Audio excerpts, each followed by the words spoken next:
Hi guys, I'm here all dressed like I'm ready to go on a winter camp out. And since I'm inside, I'm going to take some of my stuff off because it's kind of warm. But as you see first here, what I have is I have my gear and I have it on a sled. And the reason I have it on a sled is I want to keep it dry as I'm going to and from cars or having to sit in the parking lot or unloading the van or something. I have a dry place on a snowy camp out to put my stuff. Alright, so I'm going to go ahead and I'm traveling, so I never know what the weather's going to be like when I get there. So I have my gloves, I got my hat, and I have a neck gaiter. Neck gaiter keeps your face warm, it also keeps your neck warm, and gives you a place that if it gets too hot, you can pull it down a little bit, and then if you get cold, you can bring it up, and it allows for some adjustability. So then for my coats, as I have a wool layer on here, it's not a shell, so if it's snowy or rainy or wet, it's not going to help me a lot. But it's a wool layer, so it helps do good insulation. So then, under here, I have another layer. So I have lots of thin layers rather than one big fat layer. So this is just the layer that I have underneath is a synthetic layer. It's just polypropylene. So then, the other thing I have is I'm traveling because I wear a Scouts and I got my Scout uniform on, my Class A. So I'm always going to travel in that. Alright. On winter campouts, you maybe are going to have a little bit more stuff than you would normally. You're going to have your bigger coats and your more sleeping bags and maybe some blankets. So what I have here is I've put my sleeping stuff together here, and I've put together my clothing and other camping gear in this pack. You'll notice that everything is nice and neat and packed up so that if it's windy or it's raining, it's not getting in the wet and the slop. So like your sleeping bags and stuff, my sleeping bag is a little bit extra large, so I stuffed it into another pack. You may not have that, but what you can do is put in the normal stuff sack, use a garbage sack or something like that to put the sleeping bag in. A wet sleeping bag is not going to be good for cold weather because we really can't dry it out, so you're wanting to keep things dry. Alright, what we're going to do now is I'm going to take a pause and break this stuff out, and we'll come back and we'll look at each of these packs individually. Alright, so now what I'm going to do is I'm going to start breaking out my sleeping bags and my sleep gear and how I'm going to layer stuff up. So the things that we want to keep in mind in sleep gear is we want to do some insulation from the ground and try to protect us from the wet. So alright, so here I start out with my sleeping bags and my ground pads. Go ahead and take off my sleeping pads. What I have here is I got two different types of sleeping pads. Probably the best and cheapest one to use is what is just a foam pad. This is a Thermarest type. It has a little bit of foam in it, and it's also got a little bit of air that inflates. This one will probably be a little bit colder than the foam one. And the foam one is probably the best because it doesn't have a cushion of air on it. It's a little bit more of it's a closed cell foam pad. That's important. You can get these at Walmart as exercise pads or camping pads. They're pretty inexpensive and they do a really good job. Alright, the other thing I have here is actually it was a hand-me-down from a guy at 3M. It is basically just a plastic sheet. What I like to do is lay this down first in case there's any wet or slop or anything like that that's maybe on the tent floor or that might come in as we camp. So just having a tarp to be able to lay down first on the ground is a good idea. So that's usually what I do. I'll lay it all out so I have a little bit of extra room around my sleeping area in case I roll off or I get something or I want to protect myself from the wet because it rains or something like that. Alright, so then my closed cell foam pad goes next, and I usually lay that down. Now, because it's winter camping and I don't know how cold it is and I don't know how cold the ground has been, because if you think about it, when we had those really cold winter days a few days back and it was 0 outside, well that means the ground got down below freezing. So it is could be anywhere from 20 degrees. So you want to protect yourself from that big cold earth that's sitting down there. You don't want to have to try to warm it up. So for this event, we're just going to say I'm going to use 2 pads. So when you're thinking about insulating with the ground, these fancy pads, there's lots of them, but what you want to do is create an insulating layer. So another thing you can do if you don't have a pad like this is an old blanket, something that's got some thickness to it, like an old army blanket or maybe a second older sleeping bag. That might be. So now I got this good layer, probably about 3/4 of an inch thick. All right, so now in the sleeping bag department, I'm always worried about my sleeping bag getting wet, so I just stuffed it in this other old pack that I have. Now, a lot of you may have a bag that you've done for summertime use, and I have that. But I also have a second bag that's a little bit older and thicker that I use for wintertime use.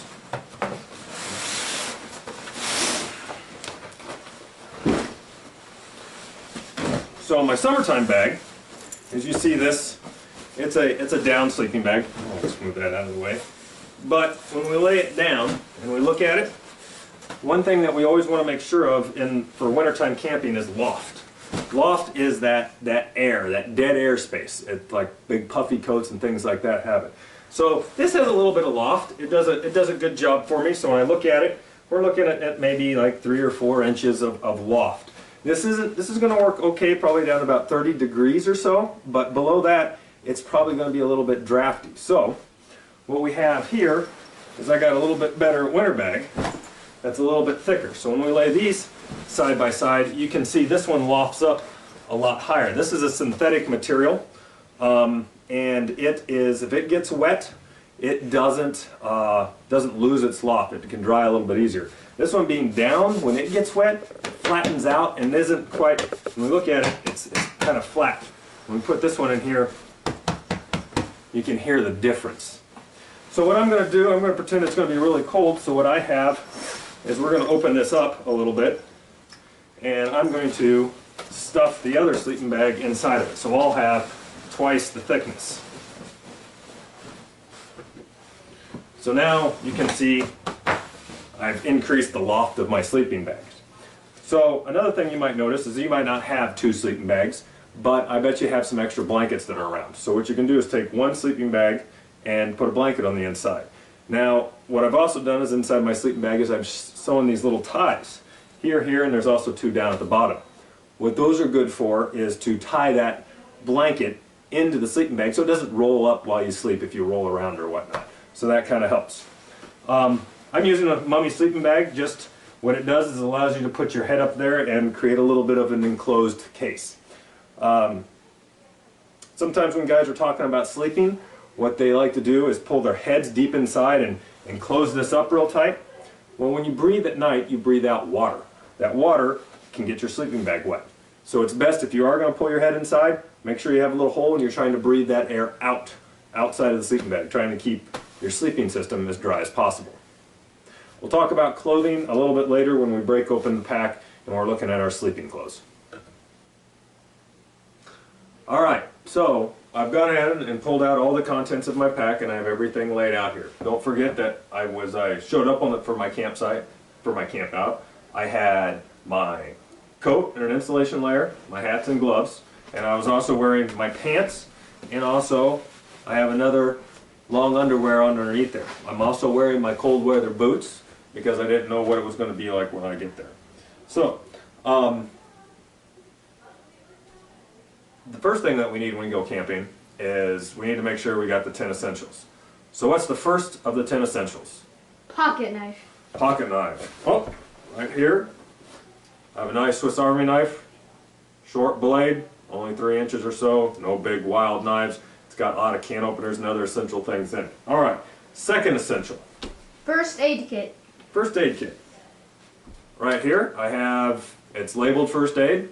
Well, has a visual picture of it. It's small and it's simple. Basically just for me, for camping, hiking, anything I may need for that. All right. Third essential. Extra clothes. Well, I have extra clothes here, and we'll talk about that a little bit later, along with what I'm wearing, so I think I'm set. Fourth essential. Rain gear. Rain gear. I got rain gear right here that I'm also going to use as a shell. So I have pants. They can help shed the snow if it's snowy out there. Also the rain. I also have a raincoat here. It's a nylon shell. It's also got waterproof. It's been waterproof, so that works. So I got tops and bottoms. So the fifth essential is? Water bottle. Water bottle. I got a little bit of different water bottle here. There's lots of different types. I've had this for many years. Basically, it's got a wide mouth. It's just flexible. So I have my water bottle. The sixth essential. Flashlight. Flashlight. I have one here. It is basically a headlamp. That way, so that when I'm needing to do something at night, I can put it on, I can adjust one, and I can see what I'm doing. I don't have to hold something in my hand, especially if it's cold. Holding a cold metal flashlight in your hand pulls that heat away from you. Seventh essential. Trail food. Trail food. Well, that's going to be in our patrol box, so we'll probably have something for lunch, maybe an apple or something I can throw in my pack or my pocket to help give me energy throughout the day to help keep me warm, because eating is what keeps me warm. Eighth essential. Matches and fire starters. Matches and fire starters.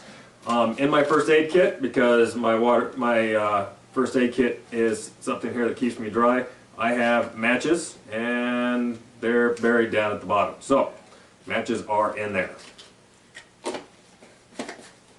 The ninth essential. Sun protection. Sun protection.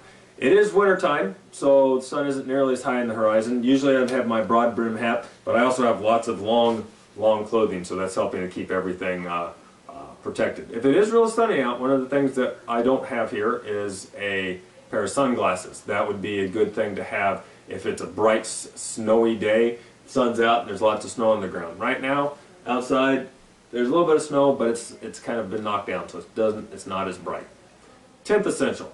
Map and compass. Map and compass. I got my compass here. Alright, so that takes care of the 10 essentials. And those 10 essentials are important whenever you're going to go out on your own or with your patrol to go for a hike or explore around. 2, when we're going out and we're hiking and we're messing around, we've got to carry our 10 essentials in something. I happen to have, where I had my sleeping bag in my stuffed in, I can repurpose that as my day pack to carry around as we go hiking throughout the day. So I can put my 10 essentials in here and carry it and not worry about losing it. So because carrying a water bottle in your hand or something is very cumbersome. Alright, so let's start talking then about the extra clothes that we had. So, I have my basic layer on right now, and I'll probably wear that for a majority of the trip. If the wind is blowing, I'll be able to put my shells on over here. So then what I'm also carrying is I have a little bit lighter weight long underwear set here. That's my extra set.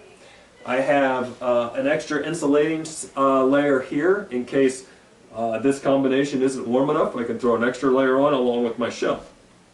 Since I have room, I brought even a third second insulating layer. That can be if, say, somebody else's clothing gets wet or damaged, or maybe they didn't quite bring enough. I have something else to help take care of them while still being able to take care of myself. I have an extra pair of pants. These are a pair of used West German wool pants. They were only about $25. You can find these kind of things on eBay's or sometimes at the thrift store. In fact, these I bought at an auction 2 doors down. The guy happened to have a pair. So something like that, easy. Being all wool, it's good. Good insulating layer and wicks the moisture away. Then the extra things I have here is I have an extra shirt. I also have a thin extra sweater, an older sweater that we can use. Then too, one thing that happens when we're out camping and hiking around in the day, we like to run and we're messing around and we're always sweating.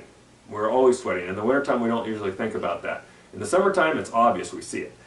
But we do create, our clothes get damp throughout the day as we run, especially if we overdress. That's why we're dressing in lots of layers. That's what you notice, not one big bulky thing, but lots of layers here. And so I can take them off as I get hot.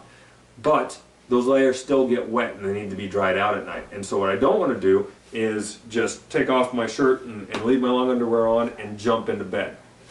Because what that'll do is I'll quit moving as much, and my sleeping bag's been sitting out all day. So guess what? It's cold. So I'm going to pull down my outer layers and jump in with my cold, with my wet long underwear, my dampish long underwear. You might not be able to tell it.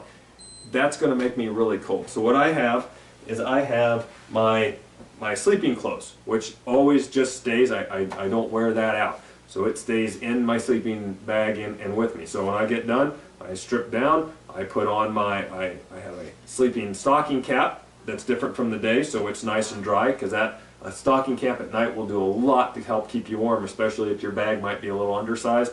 Wearing a stocking cap at night is absolutely a necessity. And you notice it's separate than the one I brought with me. Then I just have a long sleeve shirt and another pair of long underwear, or if you have sleeping pants or a set of lightweight cotton pants, something like that, that's not bad. Alright, so that was the end of our sleeping stuff there. Then the next thing I'd like to talk about is our boots and shoes type scenarios.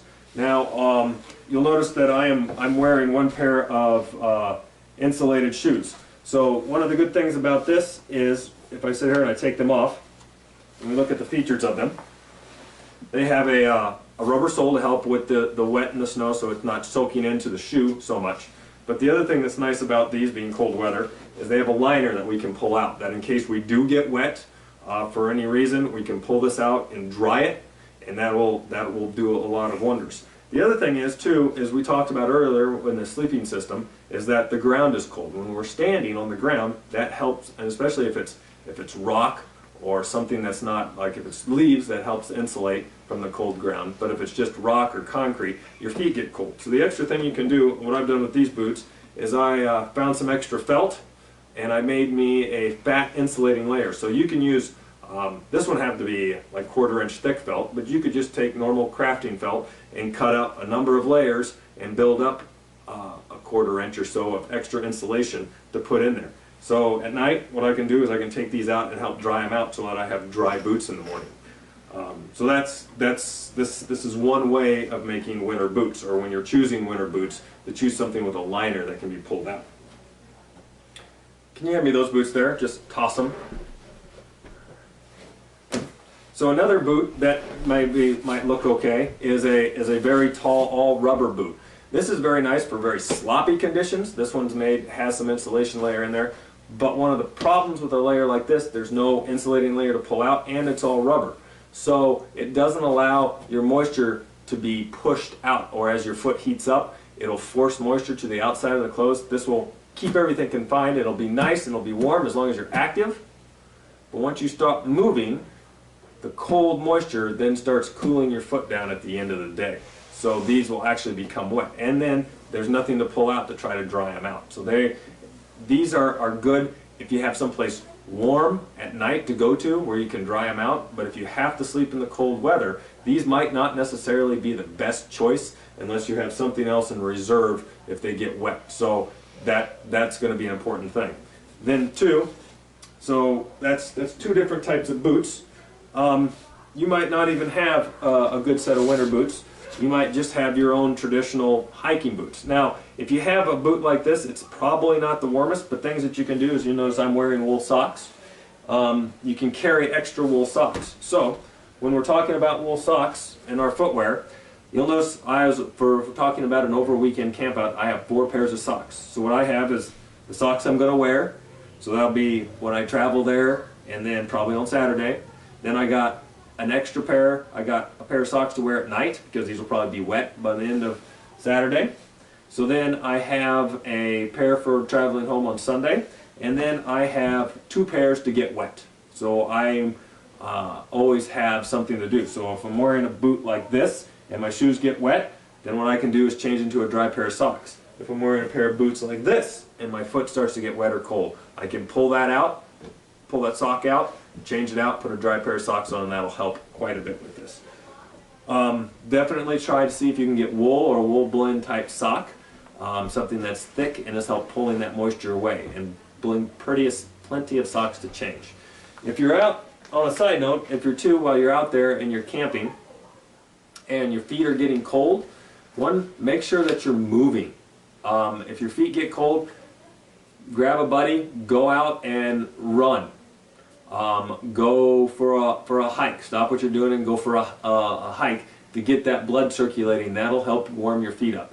Inactivity and standing around, even standing around a fire, if you're standing up like this, you have to warm up all that insulating layers to get to you to actually warm it up. So standing around a fire, fully clothed, isn't very helpful. It's heating the outside of the clothes, it's not heating you. You moving heats you up from the inside. Think about when you're in some summertime and you go out and you run, you get hot and sweaty. Same thing happens in the cold weather. All right, let's see, other things to start talking about. So then too, when we talked about going out and going for hikes and things, it's always good to have a little bit of twine with you. So this is about 50 feet of rope. It's called 550 cord. It is strong. It's called 550 cord because it can hold 550 pounds. When we're eating, we need to be able to have our cook kit. I usually take a very simple cook kit. Now, one of the problems with this one here is in the wintertime is this is all metal. When you've everybody's seen the Christmas Story. The guy sticks his tongue on the flagpole and his tongue sticks there. Why is that? The flagpole's cold and his tongue instantly freezes. I have a metal cup, not much different than that flagpole. So when I pour my hot food in here, it's going to get cold. It's going to get cold fast. One thing you might do is look at an insulated cup from like a gas station or one of those insulated coffee cups. Bring one of those, and then you can put your hot food in there, especially if you have soups or oatmeal or hot chocolate, and it keeps that stuff warm and you're able to eat it. Also, a plastic spoon will also help with not getting your food as cold as fast. Roll of toilet paper in a plastic bag. One of the important things is when we go winter camping, a lot of the facilities aren't open and they might not necessarily be stocked with toilet paper. So having your own is always a benefit so you don't miss out. All right. Other things that I have an extra pair of gloves and a pair of mittens. Now, one thing, just like with my boots, that we want to make sure of is that they have a shell on the outside that if these get wet, as they always do messing around in the snow, that I can pull out a liner and dry things down. So that goes for these gloves. I also have a thinner pair of gloves if I need to be doing work, but the problem with this is these are very nice and warm, but they don't have a shell. They have nothing to protect my hands.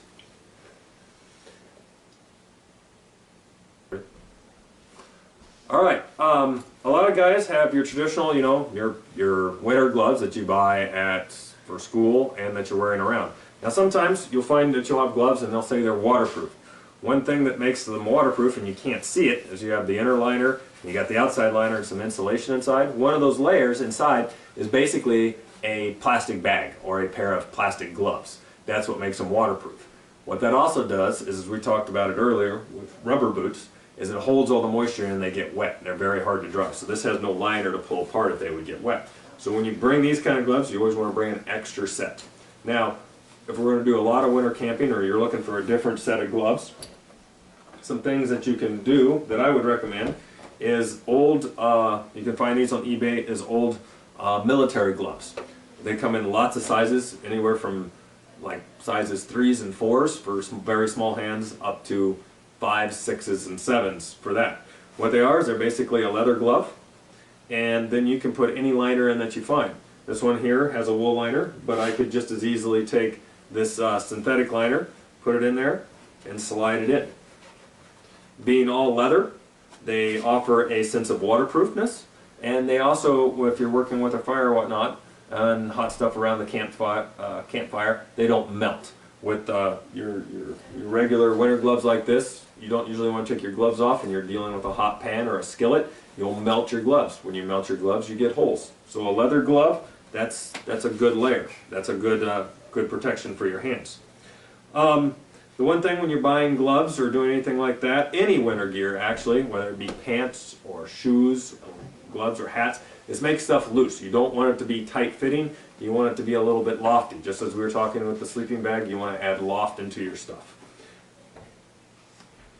Alright, gloves are good for working with things when you need to use your fingers. Sometimes you don't need to use it and you want to use your mittens. So wool mittens, always very nice, but again, there's no shell on these. So you need to have something to protect these from being wet and getting snowy. So lots of different options. Again, U.S. military has offered, has lots of good ones. Again, another eBay purchase. They usually come with a layer. These are called three-fingered gloves because so they give you some more dexterity. But again, they are nice and long. They protect well up, cover your sleeves, holds down, keeps the snow and the wet off. It's got a leather palm, so it's still good for holding on to stuff that's hot and doesn't burn. So that's a good layer. They do sell a lot of synthetic gloves. I do have a set of these here. They do work well in the snow and the wet, but they're not good for working around the kitchen where stuff is hot in your campfire. So these are, if you had a choice, I would probably go with these so that you don't melt and burn your good gloves. All right, we talked a little bit. I'm going to kind of backtrack onto the boots for a minute. So say you had an incident here where you had just your normal hiking boots and you were going to wear them out into the snow and whatnot. Now one of the problems we have, just quickly pull up the quick ties, is that when we hike, we got this. So snow and wet can get on your pant legs and your shoes. There's something out there, and you can make these yourselves or you can buy them. These are called gaiters. What gaiters do is they act like a layer that protect your pants and your shoes from filling with snow. The parts of the gaiter are, there's a strap that goes underneath. So the way these work is you come along, you lay these up front here, and sometimes they have Velcro, so we put that on. These happen to have a string, some have a buckle, so what you do is you put that down there around your shoelace, and you tie it on. Then you take this strap, you wrap it around, and pull it up. Cinch up the top nice and tight. Now what I've done is I've turned this pair of hiking boots into more of a durable snowshoe, so that if I would, or a snow boot, that if I would step down into the snowbank or something like that, I wouldn't get snow in and around the ankles and my pants wouldn't get wet. Also works for tall grasses and other things if you're out in a hike in the environment. So these are gaiters. A lot of places sell them. They're pretty handy, or you can make your own if you want.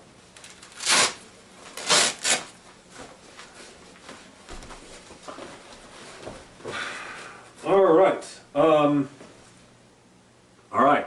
So we've gone through and we've looked at everything that we've been out camping with, and the things to remember are you don't always need a bunch of new fancy gear. The thrift store has a lot of good stuff, but what you're looking for are things that are going to be durable, that are going to shed water and snow, that also have a lot of loft. So old shirts, old wool shirts from the thrift stores, old wool pants, heavy cotton duct outer layers to help shed the snow.